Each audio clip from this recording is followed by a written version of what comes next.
और अब हमारी खास पेशकश देश प्रदेश। विवादास्पद इस्लामिक उपदेशक जो है जाकिर नाइक, वो आपको याद होगा, भारत में जाकिर नाइक को भड़काऊ भाषण देने के चलते प्रतिबंधित किया गया है और उसके खिलाफ गिरफ्तारी वारंट भी जारी है।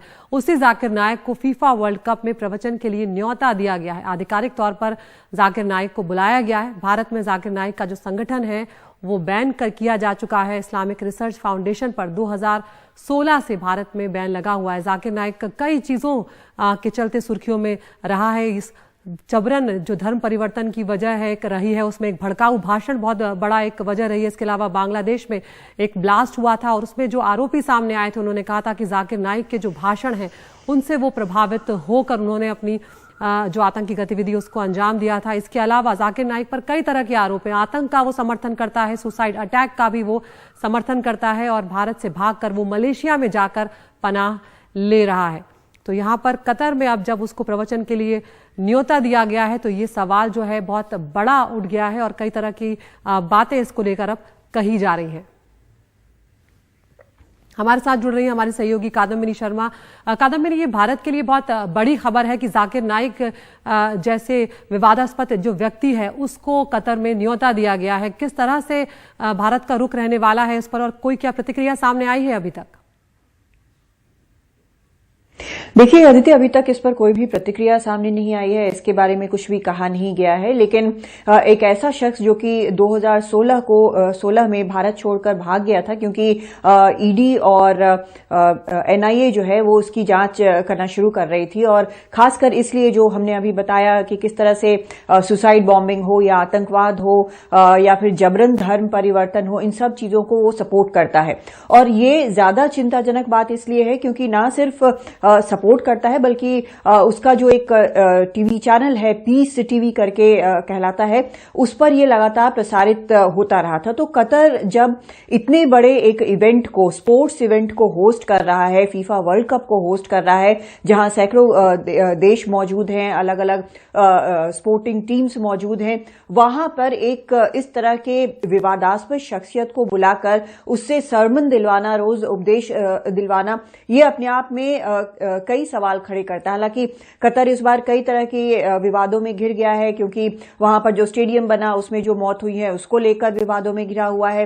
उसके बाद ये खासकर भारत के पर्सपेक्टिव में ये जाकिर नाइक को वहां बुलाकर उससे उपदेश दिलवाना अपने आप में एक बेहद चिंताजनक बात भी है कि आखिर हो क्या रहा है, क्योंकि भारत और कतर के रिश्ते जो हैं वो काफी अच्छे माने जाते हैं। दोनों देशों के बीच हाई लेवल दौरे लगातार चल रहे हैं। यहां तक कि फीफा ओपनिंग में, वर्ल्ड कप ओपनिंग में भारत के उपराष्ट्रपति जगदीप धनखड़ वहां पर मौजूद थे। वो वहां गए, संडे को वहां पर ओपनिंग में मौजूद थे। भारतीय कम्युनिटी के साथ उन्होंने बातचीत की, वहां पर म्यूजियम विजिट करने गए।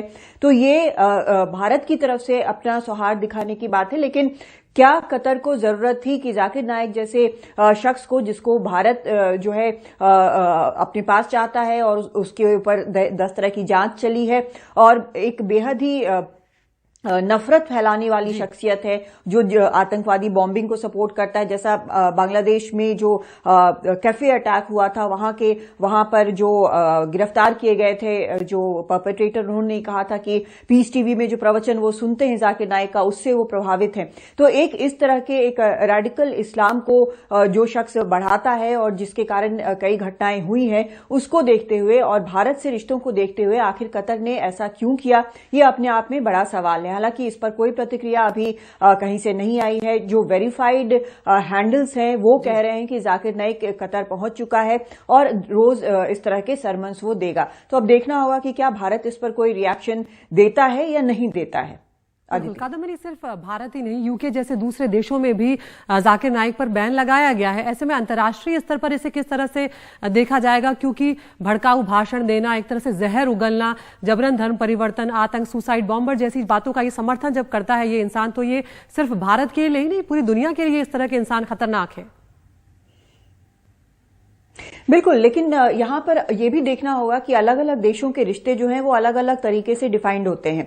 भले ही यहाँ पर एक ऐसा शख्स है जो कि बेहद विवादास्पद है और उससे कई आतंकवादी जो हैं वो इंस्पायर अगर हुए हैं, तो ये चिंताजनक बात है। लेकिन क्या वो कतर को पर्दे के पीछे से कुछ बोलेंगे या फिर सामने सीधा जाकर ये सवाल उठाएंगे, ये चीज देखने वाली रहती है। क्योंकि अभी के वक्त में एक कोशिश ये की जाती है कि कहीं भी ज्यादा किसी को पॉइंट आउट ना किया जाए। हालांकि ये एक ऐसा मसला है जिसमें वो सबके सामने आकर उपदेश देगा, लेकिन क्या खुलकर कोई भी देश कुछ कहेगा?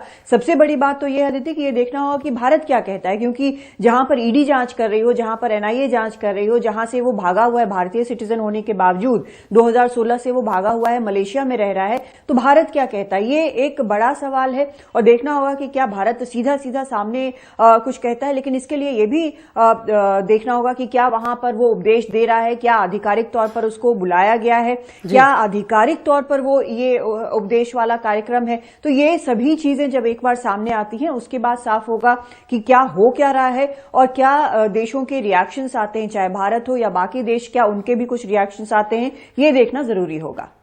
बहुत बहुत शुक्रिया कादम्बिनी इस तमाम जानकारी के लिए। तो जिस तरह के भड़काऊ भाषण देने के चलते प्रतिबंधित किया गया है, मनी लॉन्ड्रिंग का मामला जाकिर नाइक के खिलाफ है, गिरफ्तारी का वारंट भारत ने जारी किया हुआ है, भगोड़ा वो यहाँ पर करार दिया गया। उस सब के बावजूद, ये सारी जानकारी होने के बावजूद कतर जैसे देश ने जब जाकिर नाइक को न्योता दिया है, तो ये कई तरह के सवाल खड़े कर रहा है। महाराष्ट्र की बात करते हैं, जहां पर सावरकर को लेकर चल रही राजनीति के बीच छत्रपति शिवाजी महाराज को लेकर राज्यपाल की ओर से दिए गए बयान के बाद अब राज्यपाल और राज्य की जो एकनाथ शिंदे बीजेपी सरकार के खिलाफ प्रदर्शन तेज हो गए हैं। इस बीच वीर सावरकर के मुद्दे पर आमने सामने खड़ी ठाकरे गुट और कांग्रेस के बीच में नजदीकियां जो हैं वो भी बढ़ती हुई नजर आ रही हैं। कांग्रेस नेता राहुल गांधी ने खुद संजय राउत से फोन पर बातचीत की है। एक रिपोर्ट आपको दिखाते हैं।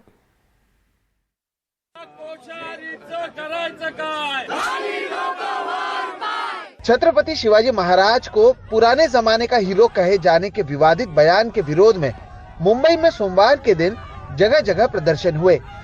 ठाकरे गुट की शिवसेना, एनसीपी और मराठा क्रांति मोर्चा के नेताओं ने राज्यपाल भगत सिंह कोश्यारी पर छत्रपति शिवाजी महाराज को बदनाम करने का आरोप लगाकर प्रदर्शन किया।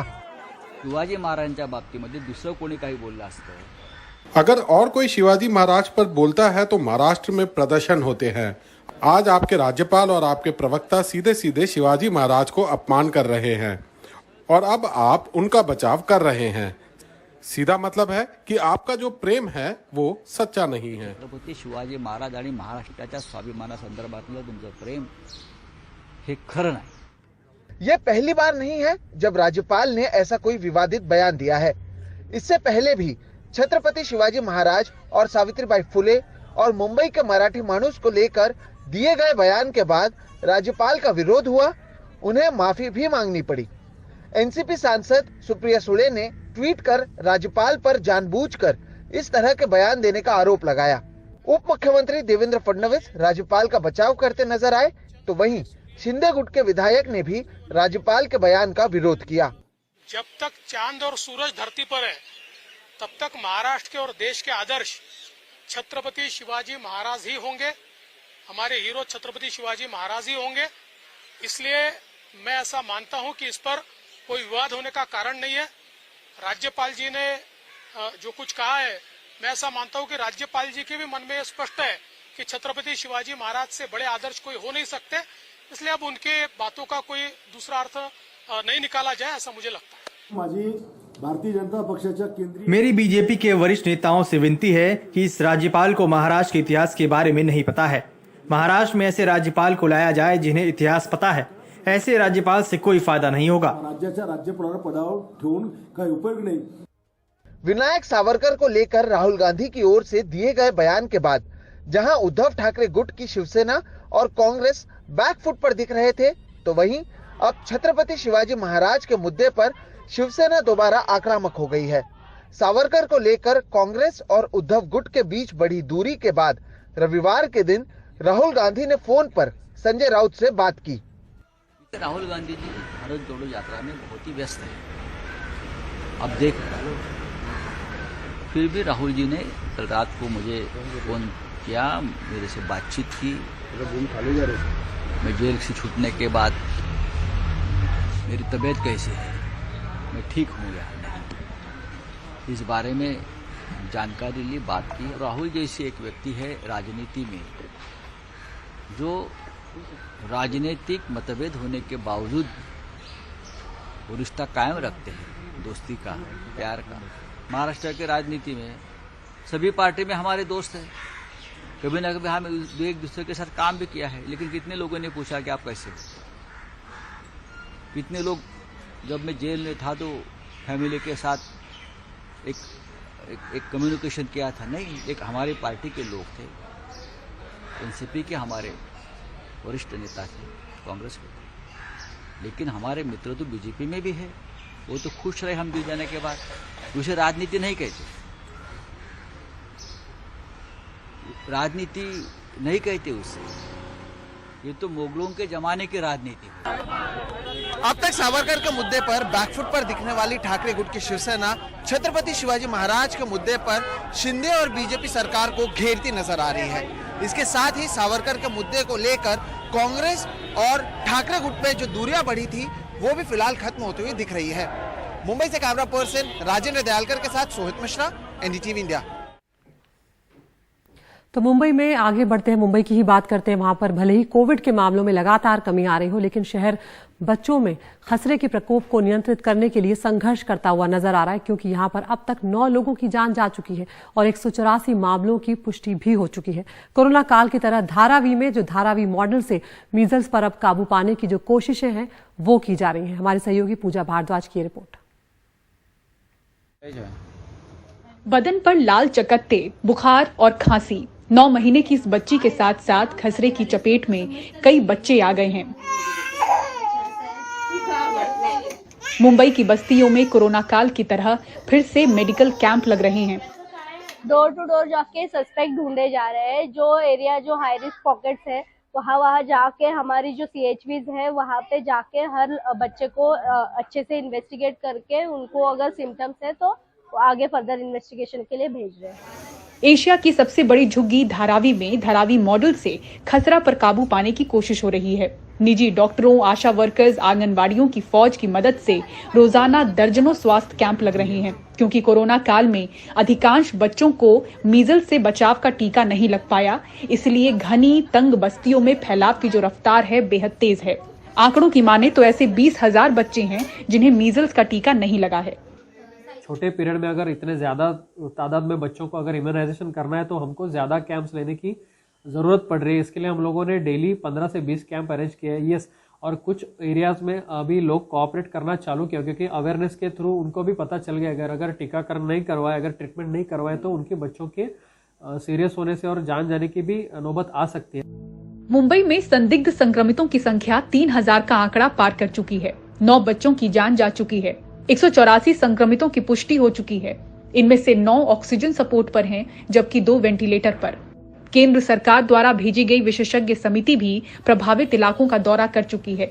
मुंबई से पूजा भारद्वाज, एनडीटीवी इंडिया।